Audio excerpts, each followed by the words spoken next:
Sir Keir Starmer is awful and Ed Miliband has to go. Cast your mind back to when Sir Flipflop became Labour leader. Nobody thought he'd make a good Prime Minister, nobody thought he was inspirational, nobody really thought he was any good. He hasn't changed. The only thing Sir Keir Starmer has going for him is Rishi Sunak. Ed Miliband will go down as one of the most ineffective and possibly worst politicians of his generation. It is presumably just weeks before he's doing a podcast with Rory Stewart in Gary Lineker's spare room. The £28 billion Green Plan was Labour's flagship policy. Miliband put it forward and Shadow Chancellor Rachel Reeves announced it at Labour Party conference in 2021.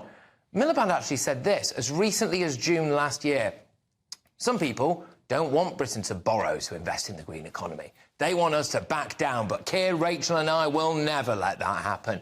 Britain needs this £28 billion a year plan, and that is what we are committed to.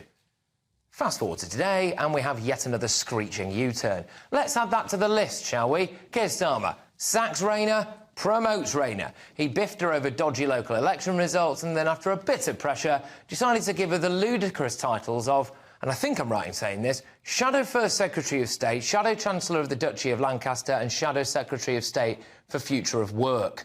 Nationalisation. When he ran for the Labour leadership, Sir Keir said he'd bring rail, mail, energy and water into common ownership. In 2022, that plan was dropped. Obviously, we've got Brexit. I'm really pleased that whatever outcome the next Prime Minister puts before us, whether that's a deal of some sort or no deal, we've agreed that it must be subject to another referendum. And in that referendum, Remain must be an option, and Labour will be campaigning for Remain. Universal credit, he was going to abolish it, now he's going to reform it. Scrap university tuition fees, he said he'd do it when he ran for Labour leader. He did the old reverse ferret on that one too. Childcare as well, universal childcare from the end of paternal leave to the end of primary school. Then less than 6 months later, that was no longer Labour Party policy. Tax the rich in 2020. He said he'd increase income tax for the top 5% of earners. Then he said he wasn't looking to pull the old tax levers anymore. Abolish the House of Lords. Can you guess what happened here, anybody? Yep, that's on the back burner too, isn't it? ULEZ, he backed it when Sadiq Khan wanted to roll it out. Then he rode back when it looked like he'd lose the Uxbridge by-election, which he did.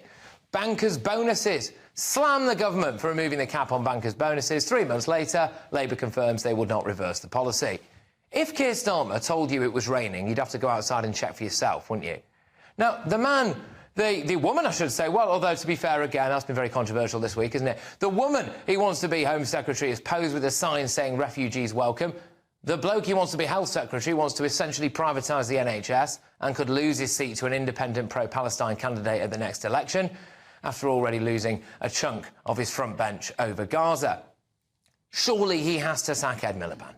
The £28 billion green stuff was his flagship idea. This guy's a disaster. Everything he touches turns to undiluted sewage. He was the Cabinet Minister in Gordon Brown's government. He put forward legislation committing Britain to an 80% cut in CO2 emissions. International cost estimates put that in at over £1 trillion. He is quite possibly the most expensive policymaker in British history. He brought Just Stop Oil's Dale Vince into the fold. He wanted nationalised energy companies, pushed for no new oil and gas licences, which has cost Labour the support with the unions. He pushed for Labour to commit to the national grid being carbon-free by 2030, which is mission impossible. He couldn't even bring himself to buy an electric car throughout all of that, by the way. He's not even the most talented Miliband, is he, actually? And that really is saying something, because David's running a charity in America that has been accused of flooding the USA with illegal immigrants, which he will deny. Do you remember the Ed Stone, when he tried and failed to be Prime Minister? Yeah, that ended up as an ornament in a pub restaurant's garden. Ed himself ended up hosting pub quizzes. Question number 1, in what year did I stab my brother in the back? Question number 2, has anyone ever looked worse eating a bacon sandwich? If Miliband doesn't resign, he should be sacked. But knowing Starmer, he'd end up giving him his job back the next day, wouldn't he?